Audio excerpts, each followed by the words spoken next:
Bonjour et bienvenue dans Le Grand Manqué, l'émission qui aborde la culture indépendante à travers le prisme du mauvais genre, souvent du décalé, de l'étrange ou tout simplement de ce que j'ai trouvé pertinent à vous présenter. Vous le savez, en termes de culture, je suis un peu pointilleuse, je vais énormément au cinéma, j'aime tout ce qui est un petit peu étrange. Depuis la réouverture de la vie culturelle et du déconfinement, je suis allée 16 fois au cinéma, j'ai lu plein de romans, plein de BD aussi, regardé plusieurs séries, évidemment joué à beaucoup de jeux. Mais dans ces vidéos des Grands Manqués, j'essaye de vous présenter ce qui me paraît le plus innovant, le plus pertinent, le plus intéressant, sachant que mes goûts se tournent très souvent vers la culture décalée indé. Et à force de regarder ces vidéos, vous savez si nos goûts sont en adéquation ou pas, et quelles sont les œuvres vers lesquelles vous pouvez peut-être vous tourner. Côté cinéma, je vous propose de tourner le regard vers Wendy, réalisé par Ben Zeitlin, qui se propose comme une adaptation libre de l'histoire de Peter Pan. J'avoue que mon intérêt ne se porte pas du tout sur les histoires adaptées de contes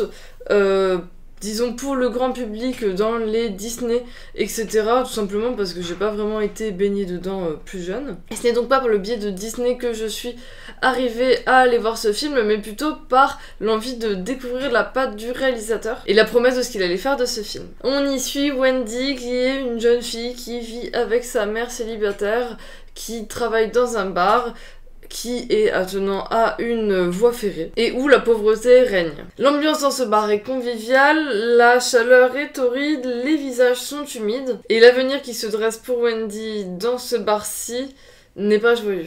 Une nuit, elle s'embarque avec ses jeunes frères sur la voie ferrée et sur un train appelé par un jeune garçon du nom de Peter Pan, et va le suivre jusqu'à une île magique où les enfants ne peuvent pas devenir grands. Évidemment, on va retrouver les arcs principaux de l'histoire de Peter Pan. Et j'avoue qu'une énième adaptation de ce sujet-là, ou d'un sujet en règle générale avec un traitement égal ne m'intéressant pas spécialement, j'ai été bien ravie de voir ce qu'en avait fait le réalisateur Ben Zeitlin. Tout est sale dans ce film, les lieux, les personnages, et la lumière très claire vient souligner cette saleté sur ses protagonistes. La magie est peu visible, comme pour laisser le spectateur croire à la magie plus longtemps et le laisser impatient jusqu'à ce qu'elle se montre. Les couleurs sont belles, la mer, le sel, les nuages, tout est filmé pour donner une aura sauvage, une envie d'aventure, sans compter sur l'immense poésie qui traverse le film, celle qui vient évidemment de l'écriture du conte, mais également de l'épopée proposée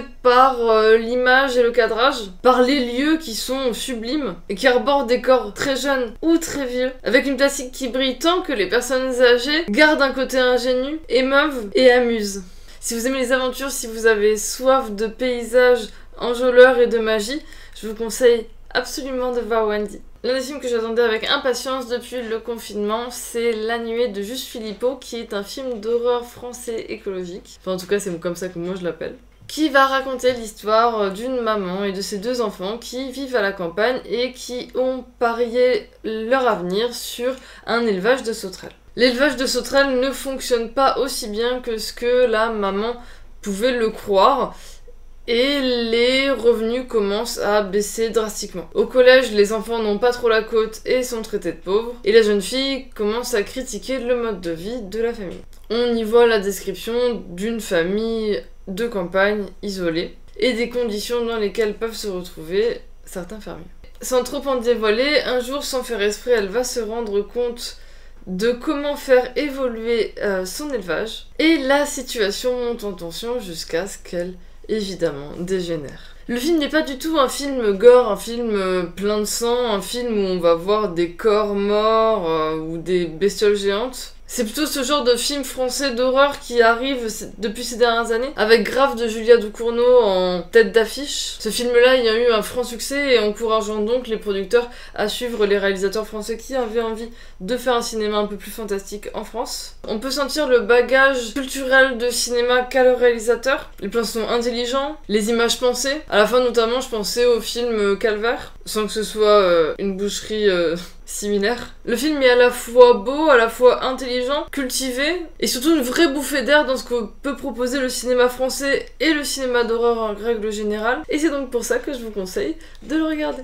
Le dernier film dont j'avais envie de vous parler ce mois-ci est Teddy de Ludovic et Zoran Boukerma, qui est encore une fois un film d'horreur fantastique français, tourné dans les Pyrénées. Pourquoi je mets des guillemets à horreur et fantastique? C'est parce que c'est encore une fois Pas un film avec un immense budget et des effets spéciaux de malades qui font peur et qui vont provoquer de l'action les spectateurs. Le film mise, et c'est ce que je préfère, sur les acteurs, l'écriture des dialogues et les situations données. Et dans ce film, on va suivre Teddy, 19 ans, qui n'a pas de diplôme et qui travaille dans un salon de massage un peu glauque d'un village dans les Pyrénées, qui est très amoureux d'une jeune femme qui est au lycée et qui souhaite s'installer avec elle quand elle aura terminé ses études. On reconnaît bien la région des Pyrénées-Orientales, ça sent bon le soleil et les palmiers. Et si le film a été beaucoup comparé à ce que peut faire Bruno Dumont, c'est pas pour rien. Puisque dans ce village, tout le monde n'a pas l'air toujours très évolué intellectuellement parlant. Et la caméra et les dialogues vont permettre de jouer, exagérer ces faits-là. Et justement faire monter la tension par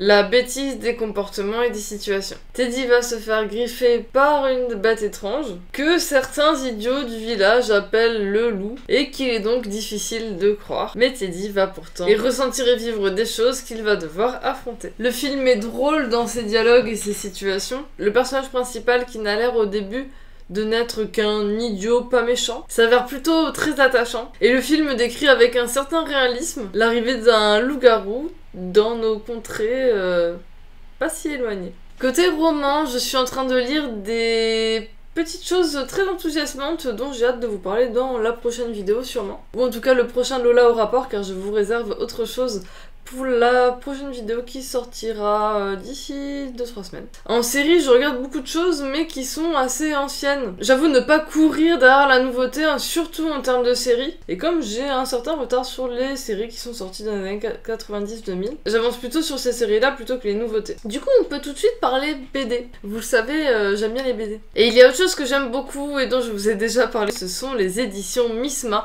qui ressortent cette fois-ci une bande dessinée qui s'appelle Orlando de Delphine Panic, qui est une adaptation plutôt libre d'Orlando de Virginia Woolf. Et comme elle le dit elle-même en préface, quand elle a dessiné le livre, elle ne se souvenait pas tout à fait de l'histoire. Mais elle avait toujours ce grand amour pour cette épopée. Et c'est justement ce qu'elle va raconter. Elle a, il me semble, cherché des défauts et qualité intrinsèque au personnage original pour ne retransmettre que celle-ci sur son personnage afin de provoquer des situations loufoques, un tantinet bête mais avec très souvent un message à faire passer. Delphine Panic va jouer de ses souvenirs de l'œuvre, souvenirs qui vont finalement se jouer d'elle et qui en se croisant vont créer des sens nouveaux à l'histoire. Orlando, c'est l'histoire d'un jeune homme qui va aller vivre à la cour, qui va tomber amoureux de la fille d'un ambassadeur russe, qui va un jour se réveiller femme et qui va vivre quelque temps dans une compagnie de tziganes. Et forcément, toutes ces thématiques permettent de parler de classe sociale,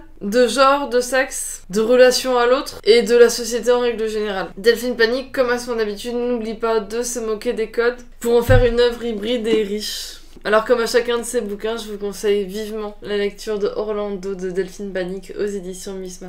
Et bon, vous vous doutez bien, ce mois-ci, j'ai énormément joué. Et cette fois-ci, mon coup de cœur ne va pas à un gros jeu, voire même pas à un jeu déjà sorti. Donc si ça vous intéresse, il va falloir patienter un tout petit peu. J'avais très envie de vous parler du jeu Mes Amis sont de Benoît Turpin aux éditions Le Droit de Perdre. Je présente très rarement des jeux d'ambiance car même si ça m'amuse beaucoup, c'est pas vers là que se penche mon intérêt en règle générale. Et encore moins ce genre de jeu composé de cartes avec de cartes à trous en fait, de phrases à trous. Et là entre l'idée et le mécanisme, je trouve qu'il se passe vraiment des choses hyper intéressantes. Et je vais d'ailleurs vous les décrire tout de suite. Le jeu part des phrases tapées sur Google et des réponses automatiques qui vont s'afficher. On va retrouver à l'intérieur du jeu 300 cartes avec marqué par exemple J'ai peur de. Et ensuite ça se joue un peu à la foire d'empoigne, il y a 2 équipes et tout le monde peut proposer des réponses. Ce qui se passe, ce qui est sympa, c'est que déjà ça demande de la créativité, d'oser dire certaines choses, parfois pas forcément les plus crades mais plutôt les plus étonnantes, et surtout après ça fait discuter des réponses qui ont été données. Si c'est quelque chose qui est beaucoup cherché, pourquoi, comment et qu'est-ce que ça veut dire de notre société. Moi je trouve ça très rigolo, ça va sortir en octobre chez Le Droit de Perdre, qui est une maison d'édition de jeux d'ambiance qui aime beaucoup les jeux d'impro style théâtre et qui a d'ailleurs toute mon affection. Et c'est sur cette drôlerie que je termine cette vidéo, j'espère qu'elle vous a plu. Si vous voulez soutenir la chaîne, vous le savez, vous pouvez liker, commenter, partager, vous abonner. Allez sur mon Utip où vous pouvez me soutenir financièrement et dont je mets le lien dans la description. Comme je le disais, il y aura une vidéo discussion sur la chaîne d'ici 3 semaines. Et le prochain Lola au rapport en suivant, je pense. N'hésitez pas à me dire en commentaire ce que vous avez aimé dernièrement, comme ça moi ça me permet de découvrir de nouvelles choses et j'en suis ravie. Et sur ce je vous dis à très bientôt, cultivez-vous bien, salut!